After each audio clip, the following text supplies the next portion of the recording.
नमस्कार मित्रांनो, जय महाराष्ट्र। राज्याच्या राजकारणातून सर्वात धक्कादायक बातमी, मुख्यमंत्र्यांचा मोठा अपघात टळला। जाणून घेऊयात संपूर्ण अपडेट।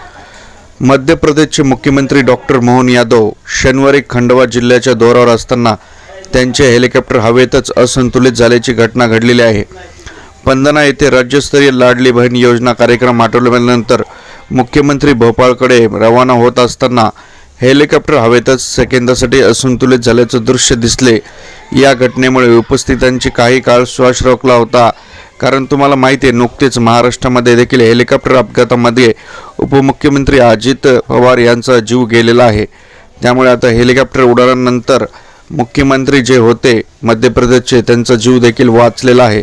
अशा प्रकारचे व्हिडिओ आता सोशल मीडियावर व्हायरल होत आहेत। यामध्ये सर्वात मोठं कारण दिसून येतं ते म्हणजे गोंधळाचे वातावरण निर्माण झालेले आहेत आणि यामध्ये जे परिसर होता त्या ठिकाणी पाणी मारलं नाही, त्यामुळे त्याची धूळ उडाली आणि त्या पायलटला दिसलं नाही, परंतु पायलटने ही परिस्थिती नियंत्रणात आणली आणि मुख्यमंत्र्यांचा श्वास वाचलेला आहे। आपल्याला काय वाटते या सविस्तर घटनेबद्दल कमेंटमध्ये आपला अभिप्राय नोंदवा। जय महाराष्ट्र।